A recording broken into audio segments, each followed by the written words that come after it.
po yan. Sinasabi ko na sa inyo, lahat ng ibinabaon sa katawan, whether you believe it or not, you like it or not, sa forehead mo man, or in your right hand, or whatever parts in your body, kapag binaunan na po yan, kasi hindi po yan literal yung sa Revelation chapter 13, na sa noo at sa kanang kamay, lagyan ng tatak. Hindi po yan literal. Sino ba naman ang taong magpalagay ng 666 sa kanyang kamay at sa kanyang noo? Abay, para ka nang si Satanas niyan. Kung meron magtatanggap niyan, siguro yung mga bangag. Alam niyo na yung mga bangag, sabog sa droga. Pero hanggat hindi ka sabog sa droga, hindi ka tatanggap ng mga ganyang marka.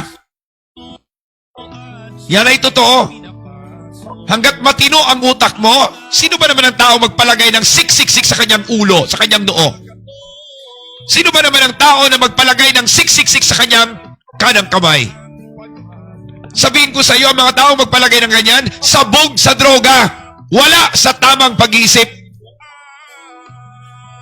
Kaya hindi po literal yan na 666 sa kanang kamay at sa noo. Ang ibig pong sabihin ng Revelation po yan, kapag may tatak ang iyong noo, ibig sabihin, kapag ikaw ay tumanggap sa tatak ni Antikristo, ang ibig sabihin po niyan, ang laging susundin ng utak mo ay si Antikristo. Yan ang ibig sabihin ng forehead.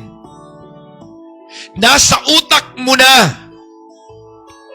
Ang pag-iisip mo lagi ay nasa nagko-command sa iyo. Sino po ang commanding nyo? Sino po ang commander nyo?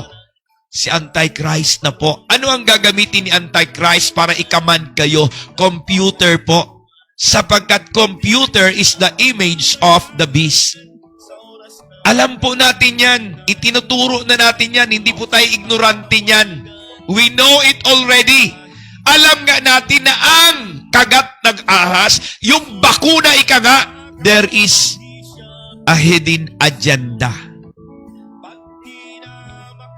Alam po natin na lahat ng tumanggap niyan, may tatak na po sa katawan. Kaya nga po lumalabas sa Bluetooth, sa cellphone.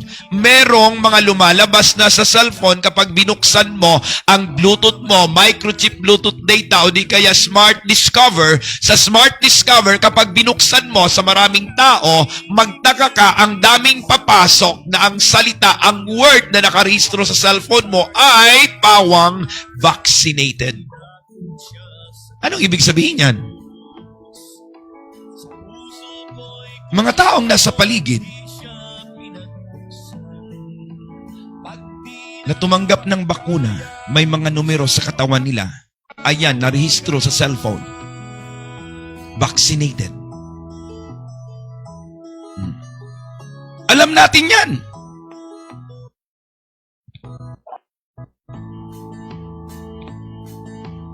Walang nakatago.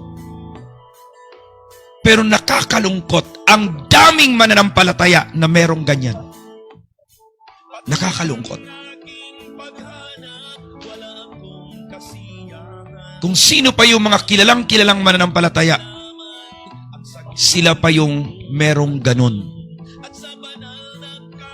Kaya anong sabi ni Jesus? Maraming nauuna na magiging huli at maraming huli na maging mangunguna.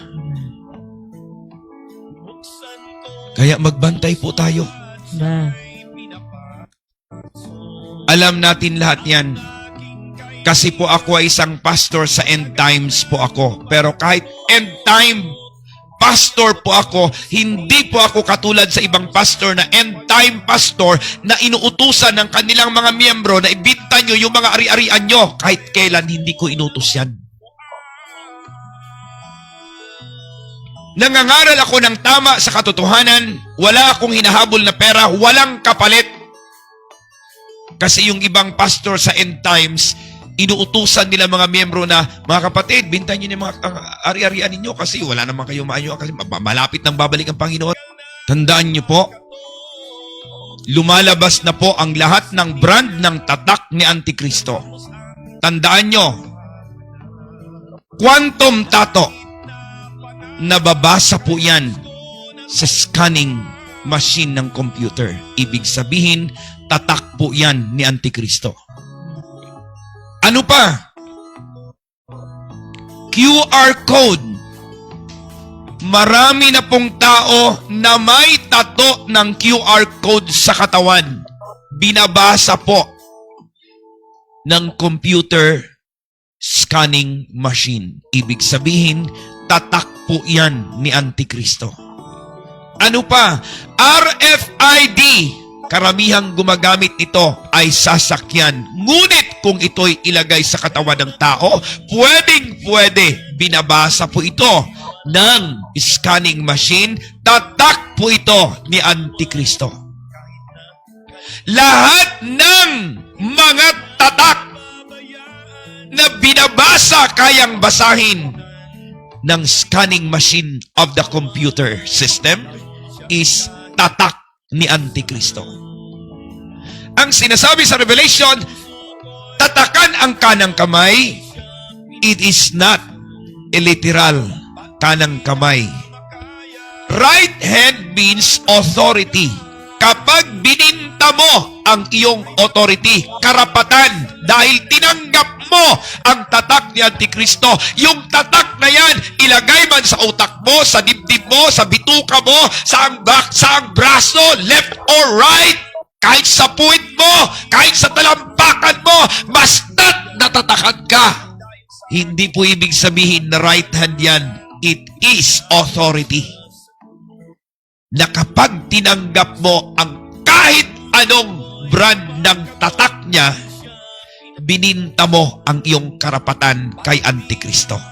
Yan ang ibig sabihin. At kapag bininta mo na ang iyong karapatan kay Antikristo, your right hand nilagay ng tatak. Ibig sabihin, ang iyong karapatan nilagyan na ng tatak ng government of the beast, the Antichrist. Umpisa niyan. Kapag bininta mo na ang iyong karapatan, diyan na po nag-umpisa na ang iyong pag-iisip ay pawang nasa bis na po. Kaya po, yan po ang tatak na nasa noo. Sapagkat kapag bininta mo na ang iyong karapatan, dahil tinanggap mo ang kanyang tatak, ibig sabihin, your right now is nabinta na. Kaya nabinta na, ngayon, ang utak mo ngayon ay sunod-sunuran sa kung sino ang nagmamay-ari sa iyo. Lahat ng taong may tatak, may nagmamay-ari. At kapag nabago rin ang DNA mo, kahit sinong mga magulang o mga kamag-anak mo, hindi ka na pwedeng angkinin nila kapag ang iyong DNA ay lubusan ng nabago. Sino po ang nagmamay-ari sa iyo? Kapag ang DNA mo ay lubusang nagbago, government is the owner of you. Pagmamay-ari ka po ng gobyerno. Hindi ka na po pagmamay-ari ng iyong mga magulang sapagkat nabago na po ang DNA mo. Kaya magbantay po tayo. Huwag urada-urada. Mga tubig. Ay, hindi naman ako nagpatatak, pastor. Hindi rin ako nagpapatusok.